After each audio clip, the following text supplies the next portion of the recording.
Hey guys, welcome back to the channel. If this is your first time here, you're welcome. My name is Janet, and as you can tell from the title of this video, I'm going to be talking about my most asked questions, and that is how to find a job in Hungary.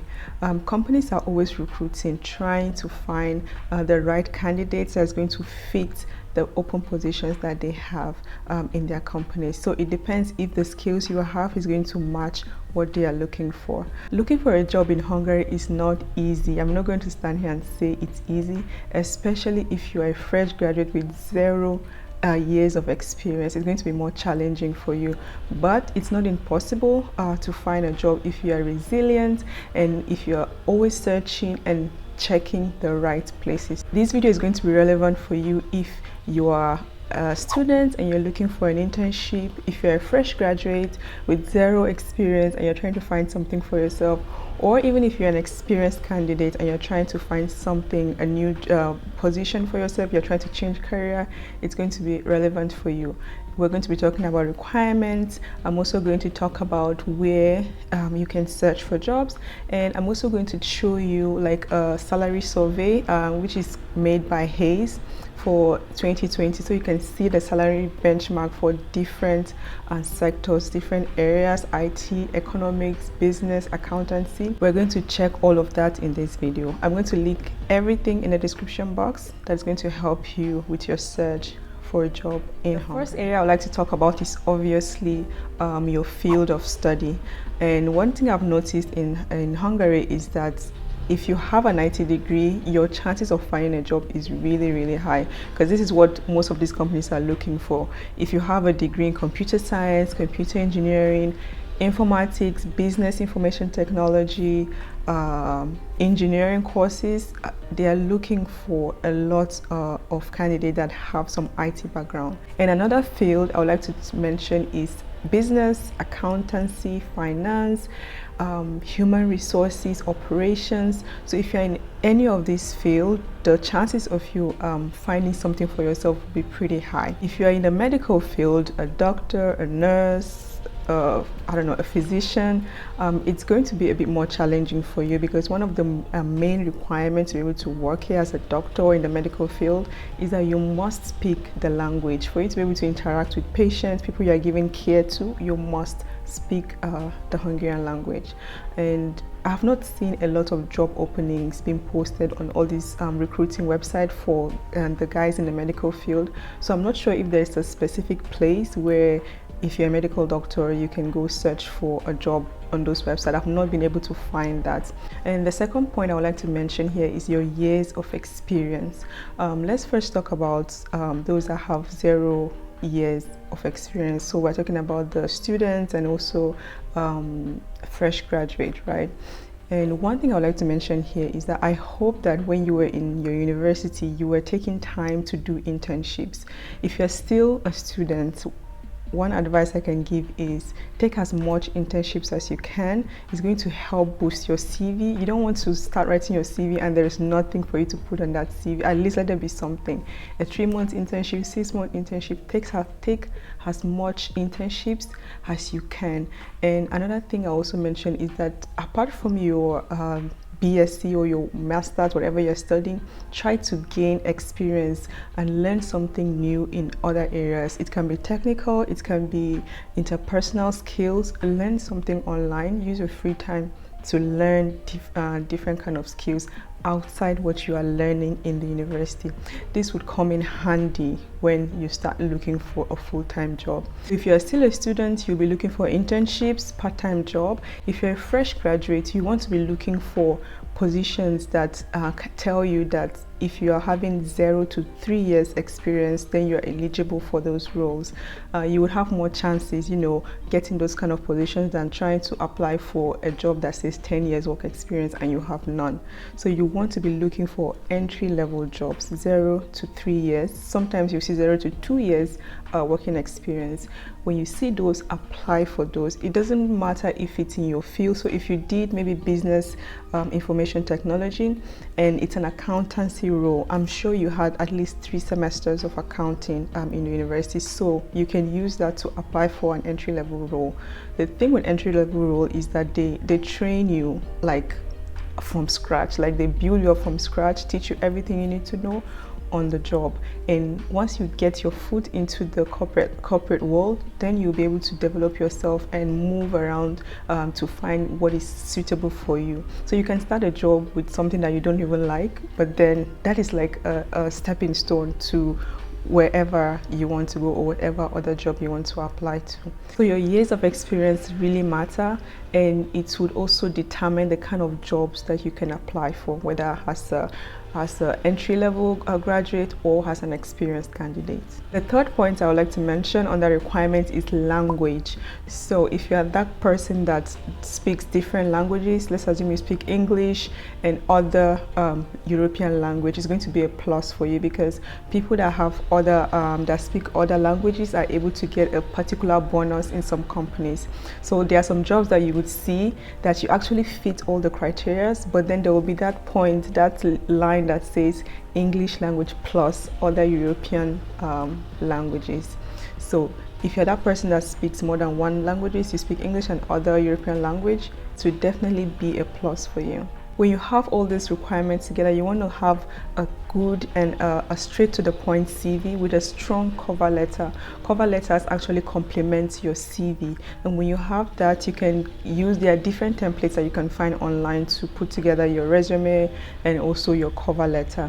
I'm going to leave a link in the description for Canva that you can use. There are several templates on Canva that you can use to put your CV together, also cover letters.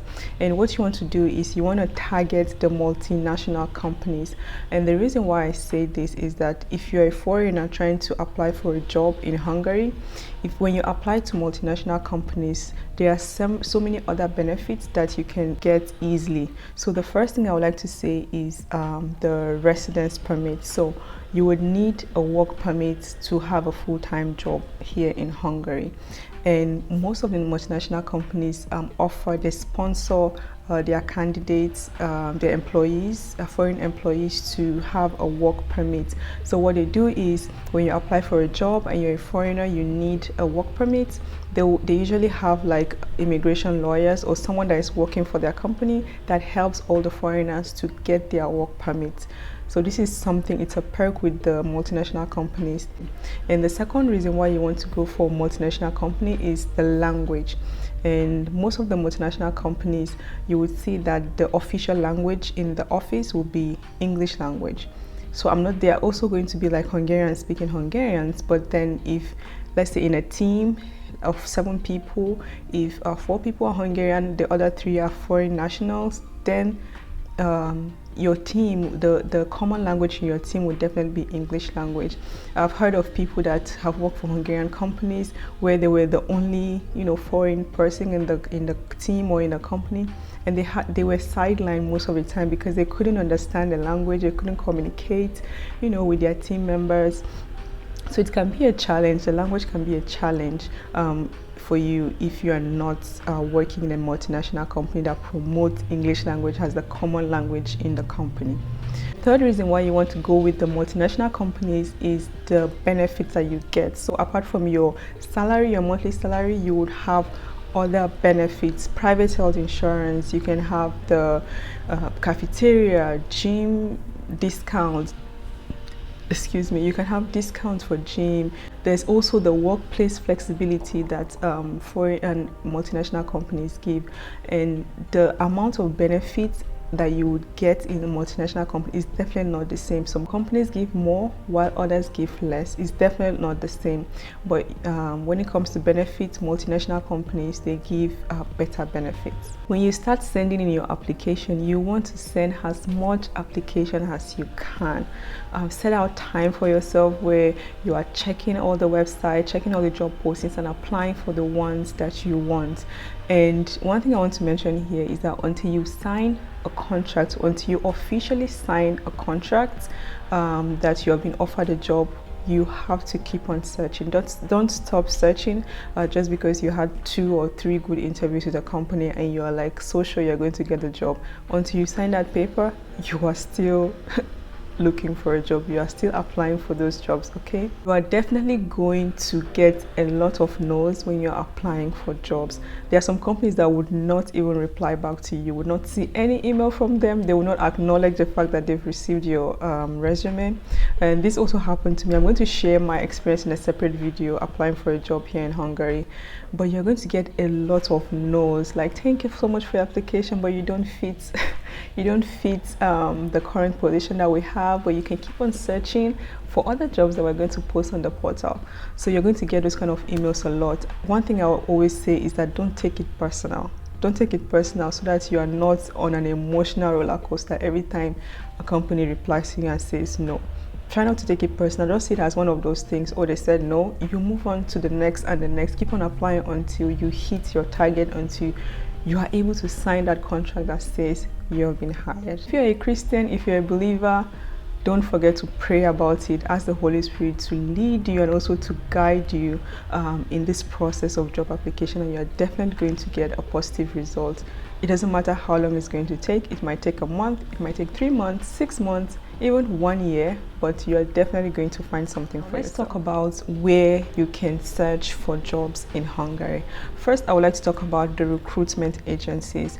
And most of these companies usually hire recruitment agencies to help them find the right candidates to fill in their open positions. And in Hungary, there are some recruitment agencies that you can go to. I'm going to share with you several websites. Check in the description to see all the links I'm going to be linking in this video. And usually what these recruitment agencies do is that when they find a good candidate, they interview the candidate first to see if the candidate fits that particular job. And when you fit, then they can push your CV or your application to the company and say, hey, this is a potentially good candidate. Please interview this person. Then you can get an interview with the company. So recruitment agencies. The second place where you can check is the company's website. So if you're trying to find a job in a company, one of the first places usually for me I would go is the company website, and usually most of the companies would have a menu that says careers or find a job or something. So go there, check all their positions and see what you can apply for. Check for something that fits the skills that you have. Then you can make in that sending the application to the company through their company website. The third place is LinkedIn. If you don't have a LinkedIn profile and you're looking for a job, like, what are you doing? You should have a LinkedIn profile where you put together all your skills. Like if you've worked in a certain place, put it on your LinkedIn profile. So you would get calls from people, and you can also click on there's a way you can set in the profile that puts you out there as someone who is looking for a job. So recruiters can contact you because you are open for a job. They can check your profile, see what you have, your skills, whatever your experience, your degree, and then they can contact you if you fit a particular position that they have which is open. Fourth place to go when you're looking for a job is job fairs. And a lot of people, including myself, when I was in university, we had so many job fairs, at the university. And one thing I noticed is that during the job fair, at least for me, I felt intimidated, to go up to the company's booth and ask questions. I was that person that was always shy. Like there would be a job fair in my university and I'll be like, I don't want to go. Like I don't want to go sound stupid. I don't want to go and ask stupid questions. I felt like I was going to be judged for not knowing something. So I never went to any job fair in my university, and there were a lot of them. So don't be that person that does not take that opportunity that the job fairs in university to ask questions and try to apply for a job. A fifth option would be to talk to your university. So if you are still a student, usually most of these universities in Hungary would have some kind of affiliation with companies, so if it's an economic university, they would have like a relationship with companies that are looking for accountants, they're looking for financial analysts. And then when this student graduates, usually they would refer these students to the university. So there is a high chance that your university have that kind of affiliation with some companies. Go talk to someone in the student's office, ask them for help, tell them you're trying to find a job and nothing is forthcoming. If it's an internship, it's even much more easier to go through university to find an internship. In some cases, I'm not going to say in all cases, in some cases you can find good internships through your university. Now let's talk about salary. And the average gross salary in Hungary is 450,000 forints. Don't quote me anyway. I don't know how accurate this number is, but from what I've seen online, the average gross salary is 450,000 Hungarian forints. And you are definitely going to pay taxes, right? We have the personal income tax, which is about 15%. There's also the pension fund contribution, which is about 10%. And your net salary is definitely going to be less than the 450 average, if that's what you're earning. Now I have a survey, a salary survey by Hays, which I mentioned earlier. I'm going to share with you, different sectors so that you can see what is the minimum amount of money, the maximum, and also the average for each field here in Hungary. So the first one I'm going to be talking about is IT field, and based on this report, this is a 2021 report. Yeah, we have for different areas, for different job roles, we have like a front-end developer. The minimum gross salary is 500,000 forints. The maximum is 750,000 forints, while the typical amount of money that a front-end developer will be paid is 600,000 forint gross. Let's look at the .NET developer, where the minimum salary is 850,000 forints. The maximum is 1.3 million, and the typical amount of money as salary that a .NET developer is being paid is 1.1 million forints.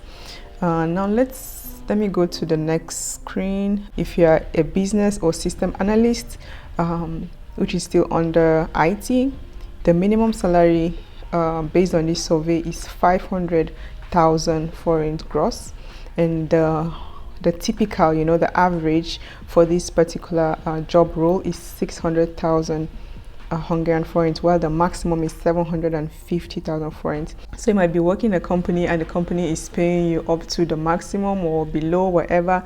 There is going to be a range. It would vary based on the company you are working for, depending on what they are offering you as salary. So I'm going to link this documentation in the description box below, so you can go through all the different fields. There's also banking and finance, there's construction, there's operations, supply, all these things. So if you want to take a look at this documentation, I'm going to link it in the description so that you can have access to it. That's all I wanted to share with you in this video. I really hope that your journey to finding a job in Hungary goes on smoothly and you're able to find a suitable job for yourself at a good salary.